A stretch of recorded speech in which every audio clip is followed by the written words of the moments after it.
We're the Huge Movie Fanatics here, and we are here to give you our review for Kill Bill Volume 2, based on the request from the Cookie Monster 70, correct? Yeah, the Cookie Monster 70 requested us to review the Kill Bills. If you'd like us to review anything, send us whatever. Post a request comment here or whatever about anything that you want us to review, and if we've seen it, we'll review it. Kill Bill Volume 2 is my favorite of the Kill Bills.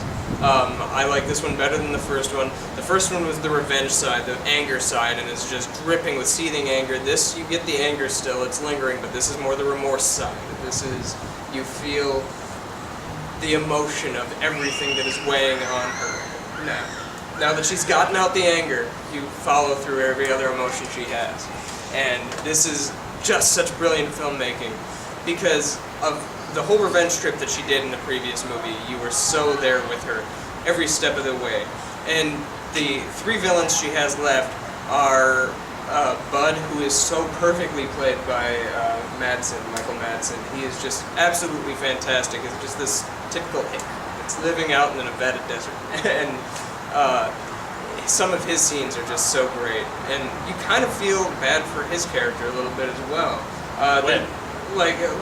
When you see the life that he is living afterwards, and the fact that he himself has remorse over what he did to the bride. Yeah, isn't that that great line? Maybe we deserve it. We deserve it. Yeah. And maybe we deserve to die. I think that was what it was. That girl deserves her revenge, and we deserve to die. Yeah, there's no maybe.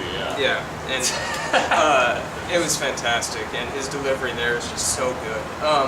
And then you have Ellie, or Elle rather, and she's the eye patch, and like she is just such a fantastic villain. Daryl Hannah really knocked it out of the park. I bet she was hoping on a career restart like John Travolta, which didn't really happen. Sorry, Daryl. Sorry about that. I don't know why. You did a great job. And then you had Bill, who was so perfectly played by Carradine. And man, this is before he died in the closet. Yes, this is before he died, sadly. But man, he just was so amazing in this movie, and he was so villainous and so fantastic, but oddly likable at the same time. And it's just so weird. Like every time he's talking, you just want to listen to him. He has that kind of voice, and that's totally Tarantino's dialogue. That you want to sit there and just hear what he has to say. And his explanations and whatnot are just kind of great. Where he's like, "I'm not proud of what I've done," and he's like, "But I do." Anyway, he was just great. I loved him, and so, and it like has the same type of set pieces as the first movie, where she is incapacitated and immobilized in the casket under the ground, and then so you see. I mean, that scene's just brilliant. Oh, it's so good, and you get so claustrophobic as well. But which I typically am not a claustrophobic person. Oh, that's good. But you totally feel it when she's stuck in there. And then they, like the first movie, she goes back and tells the story about how she's going to escape. And then they go back and they tell the story of Pai Mei. Pai Mei was an existing character in Japanese cinema. Actually, the guy who plays him in the movie was always like his opponent in the movies that Pai Mei appeared in. What was it, Gordon Liu or whatever? Gordon Lau. He was always the actor fighting against Pai Mei in these stories, so it's kind of like cool and cathartic to see him fight the character. Very briefly, hold that thought. I mean, it was just so great because she's in the coffin, and then you flash back to this, and it's like you don't necessarily even know why we're here until the very end of the scene, and then it comes into play, and it's just, oh my god, it makes you cry. Yeah, and it's so good. And the music in this movie is phenomenal, done by Robert Rodriguez. He did the music for this, the score. And man, he does a great job scoring this movie. It's really powerful and emotional, oddly enough. I like myself some Robert Rodriguez. He's a talented dude. And this one, I think, was the movie that started him actually composing his own music for his movies, which he's done for pretty much everyone since then. Okay. So yeah, the final battle between, I guess we can say her name, B, and Bill is fantastic. And I like it. It's not a super action battle. We got that already. We don't need to see that anymore. What we get is just this emotional struggle of people trying to come to terms with each other, and then they have this like really quick super fight, and then, but it doesn't feel like it's a letdown. Isn't that brilliant? Because we've seen enough super fighting in the previous one, and then the way, I can't remember, it must have been the second one where they set up the 5-point, super deathly dead venom strike stroke. Yeah, because they set that up early on, and I can't remember how many times. You know, they said it enough times, so both times when I saw it, I immediately remembered. Yeah. And that was, by the way, it was just genius. It would have been disappointing had he not set that up and used that. Yeah, exactly. He did teach you the 7 venom snake death blow. Yeah. So it's just genius, and to kill him with that. Yeah, and I like Genius. the 5 steps, and that he willingly takes those 5 steps. So it was just really cool. It's like, it's funny because it's this unbelievable mix, that moment where he's like I think there's some weird music too, 70s or something, where he's walking out, and it's like a weird mix of unbelievable, just dramatic whatever in 70s camp that's perfectly blended at the same time. Yeah. Because it's both kind of campy in a way, but above it, under the surface, but on the main surface, it's, whoa, man, that's amazing. Yeah. That's beautiful. Sorry about the wind. And I like this movie, like the first one was very, very Asian in its influence. This one was very Western in its influence. It seemed to be more like a standard, the structure of a standard, like spaghetti Western kind of thing, which you didn't really get. And those all, like the spaghetti Westerns and stuff, themselves came from Asian cinema. So it sort of seemed fitting that he was tying all that in together in this neat little package. And my only disappointment with this movie almost is that originally he wanted to release it all as one film, like just one epic. Yeah. And the Weinsteins, probably rightfully so, maybe. Probably. We're like, let's split it. Like that's asking a lot of an audience. I think it's true because after you get done with the first movie, you're exhausted. Yeah, it's sort of true. Yeah. But I would have liked to have seen like. Have you ever watched them back to back? I have, and like I mean, it works really well, but it also doesn't have points because like the opening of the second one is she's driving down, recapping for the audience what happened in the previous movie. I hear what you're saying, Yeah. but I think it's fine. What do you guys think? In The Cookie Monster 70, what do you think about having them 2 parts versus just the one, which it may have been intended for originally? Yeah. And but anyway, this is one of my. I always go back and forth as to what my like favorite Tarantino is, but at times I have said this one is my favorite Tarantino movie. I've also said that about Pulp Fiction and whatnot. So like I don't know. I've said that about several of his movies, honestly. But well, for me, it's out there. For me, the Kill Bills, like I say, are so both of them. If you have to pretty much think of both of them as one. I mean, that's kind of what I do. So when you take both of those movies and put them together, I mean, it's just filled to the hilt with passion, inspiration. That just is like so. Oh my gosh! Yeah, this is movie love at its purest. At its top, and I don't think I've talked about it, have I?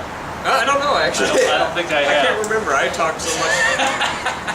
Well, I don't really. There's not a lot to say other than oh my gosh, it's amazing. The one thing that I thought was kind of cool is that the fight between Daryl Hannah. Doesn't she like go?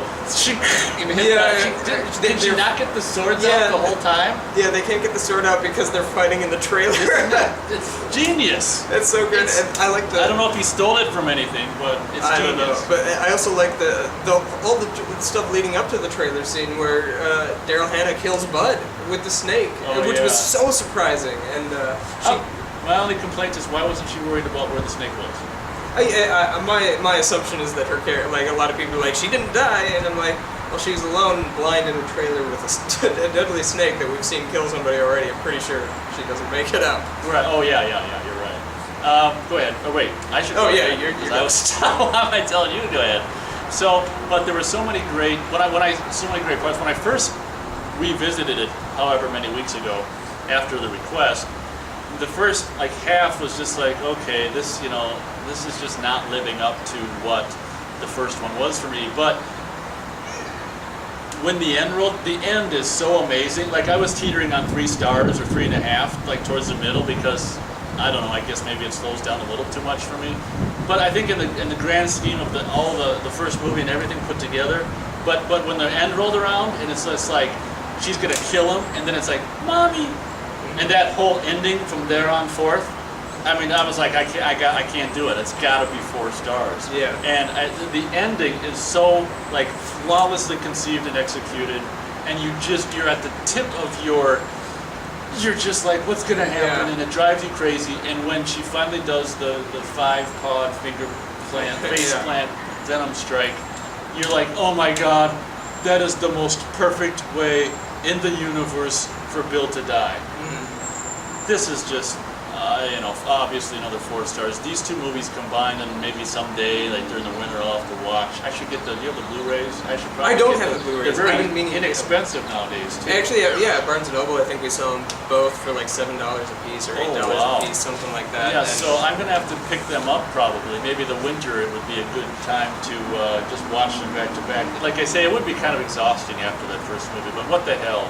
Whatever, maybe not. Whatever. Yeah. In closing, I love these, and I don't know how Uma Thurman didn't get an Oscar as Beatrix Kiddo. She is just so amazing in this movie. well, in Oscars both parts. suck. That's why. Yeah, and I don't know how Bill didn't get a nomination. Like, I mean, Carradine, like, Not that it fucking. nobody had even thought of him in like 10, 15 Isn't years, that and that's something? probably being charitable. And then, just like with John Travolta, Tarantino, and also Daryl Hannah. Yeah. What's his name? Tarantino. Tarantino will scoop these people up, and all of a sudden you're wondering why hasn't anyone been paying attention to these people all along? Yeah, I know. It's so disappointing that like these actors are out there and they're great and they're Well, not remained John. unutilized. John Carradine's no longer. Yeah, well, he's he- out there. He's just a pile of. But I hear what you're saying. Up until then, he was. Yeah, and it's just like they're not utilizing these beautiful performers like, that are just so good at what they do, and because they were typecast in these crappy roles that people have forgotten about them, and I'm glad that he doesn't. And he's like, who we should give a shot is Travolta, and then But bam. has he done? How recently has he done that? Did he kind of? Would you say he kind of did it in Death Proof? Do you think that was, or was a little bit with Death a Proof. little bit? But I mean, Kurt Russell never was as forgotten as John Carradine or. Yeah, no. But I'm kind of feeling like after Kill Bill, there were 2 movies where he didn't do it. I mean, Jamie Foxx really hadn't done much. Now his career is sort of taking off again. So Well, maybe it was probably- Jamie Foxx. And I I'd have to disagree, but I hear you. yeah. What do you think? I think we've talked enough about the Kill Bills as much as The ribbing Like, at the yeah. tip with, what's that word I used? I don't know. Passion, I've already love. used it. No, I've used that to the hilt. I To love the hilt, that. yeah. They say that in My Bloody Valentine, the original. To the hilt. these They- are great movies. Highly recommended if you haven't seen them. Any other gotta see Tarantino 'em. movies you want us to review? Sounds like Well, one day we should do. We Jack should Brown. probably do them anyway. Maybe just as the months go on, we can do Yeah. a few here and there. Thanks for watching.